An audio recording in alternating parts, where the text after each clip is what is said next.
जिनका जन्म कपिलवस्तु के पास लुम्बिनी में हुआ, जो 27 वर्ष की आयु में सन्यासी हो गए और उन्होंने जिस स्थान पर ज्ञान की प्राप्ति की उसको बोध गया कहा गया। उन्होंने अपना सबसे पहला उपदेश सारनाथ में दिया। जिन्हें विष्णु का अवतार माना गया, जी हाँ, मैं गौतम बुद्ध की बात कर रहा हूँ। उनके कुछ उपदेश हैं जो जीवन को एक सन्मार्ग पर लेकर के जाते हैं, जिसकी आवश्यकता हम सभी को है।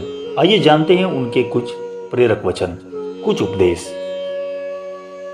क्रोध के बारे में भगवान बुद्ध कहते हैं, क्रोध मनुष्य का सबसे बड़ा दुश्मन होता है। ये कुछ ऐसा ही होता है जैसे कि हमने कोई गर्म वस्तु पकड़ी हो। इससे सबसे पहले हानि हमारी होगी, यानी कि हमारा ही हाथ जलेगा। ईर्ष्या पर बुद्ध कहते हैं, नफरत कुछ ऐसी होती है जो कि जीवन की सभी खुशी को समाप्त कर देती है। ईर्ष्या व्यक्ति के मन की शांति को पूर्णतः खत्म कर देती है। अज्ञान के बारे में कुछ इस प्रकार बुद्ध कहते हैं, अज्ञानी व्यक्ति से कभी मत उलझो और ना कोई बहस करो। अज्ञानी व्यक्ति किसी बैल के समान, भैंस के समान है। वह ज्ञान में नहीं, सिर्फ तुम्हें आकार में बड़ा दिखाई देगा। उससे दूर रहो। दुख के विषय में, न तो सुख ही स्थायी है और न दुख। बुरा समय आने पर उसका डटकर सामना करो और हमेशा रोशनी की तलाश करो। समय के बारे में बुद्ध कुछ इस प्रकार कहते हैं, जो बुरा समय बीत गया उसको याद ना करो। भविष्य के लिए सपने नहीं देखो, बल्कि जो वर्तमान में तुम कर रहे हो उस पर ही ध्यान केंद्रित करो, वहीं अच्छा करो। साधना के विषय में, जीवन भर बिना ध्यान के साधना करने की अपेक्षा जीवन में एक दिन समझदारी से जीना ज्यादा श्रेयस्कर है। हेल्थ के बारे में कहते हैं, व्यक्ति अपने अच्छे और बुरे स्वास्थ्य का जिम्मेदार स्वयं ही है। खान पान और दिनचर्या का हमेशा ध्यान रखो। आध्यात्मिक जीवन कैसे जीना चाहिए, इस पर बुद्ध कहते हैं, जैसे मोमबत्ती बिना आग के नहीं जलती, वैसे ही मनुष्य भी आध्यात्मिक जीवन के बिना जी नहीं सकता। कुछ सत्य के बारे में कहते हैं, 3 चीजें कभी भी ज्यादा देर तक छुप नहीं सकती, सूर्य, चंद्रमा और सत्य। बुद्ध के हिंसा के विषय में जो विचार हैं वो कुछ इस प्रकार हैं, अपनी प्राण रक्षा के लिए भी जानबूझकर किसी प्राणी का वध न करें।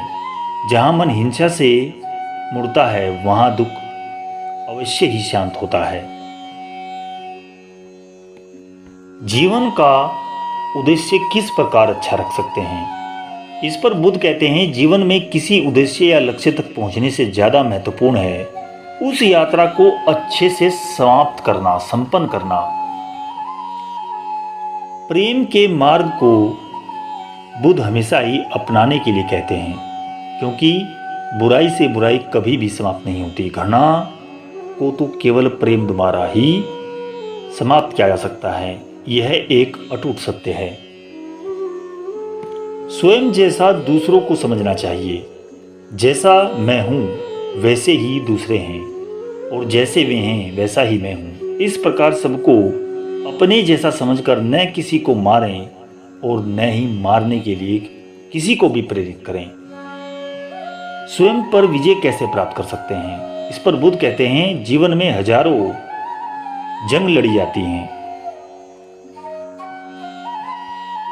लेकिन उन सभी लड़ाइयों को जीतने से अच्छा है कि तुम स्वयं पर विजय प्राप्त करो, फिर जीत हमेशा तुम्हारी होगी। इसे तुमसे कोई नहीं छीन सकेगा। दूसरों को सुख दें, इस पर बुद्ध कहते हैं, मनुष्य यह विचार क्या करता है कि मुझे जीने की इच्छा है, मरने की नहीं। सुख की इच्छा है, दुख की नहीं। यदि मैं अपनी ही तरह सुख की इच्छा करने वाले प्राणी को मार डालूं तो यह बात किस प्रकार से अच्छी हो सकती है या उस प्राणी को अच्छी लगेगी। इसलिए मनुष्य को किसी भी तरह के प्राणी हिंसा से बचना चाहिए। हिंसा को अपने जीवन से समाप्त कर दो। और इस वीडियो के अंत में जिसने अपने मन को वश में कर लिया उसकी जीत को देवता भी हार में नहीं बदल सकते। इस पर विचार करो और नियंत्रण करो। सत्य और अहिंसा को अपने जीवन का आधार मानने वाले बौद्ध धर्म के प्रवर्तक भगवान गौतम बुद्ध ने लोगों को सत्य के मार्ग पर चलने की शिक्षा दी।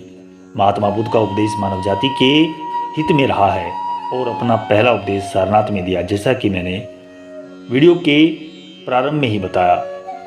लेकिन ये भी बात जान लीजिए कि 5 मित्रों को अपना उन्होंने अनुयायी बनाया था। उन्हें भी धर्म के प्रचार के लिए भेजा गया था। महात्मा बुद्ध ने अहिंसा का हमेशा ही समर्थन किया। वो पशु हत्या के विरोध में रहे। भगवान बुद्ध के उपदेश आज के समय में भी हमें शिक्षा देते हैं और देते रहेंगे। आगे मिलता हूं दोस्तों किसी ही ऐसी वीडियो के साथ। आज्ञा चाहता हूं।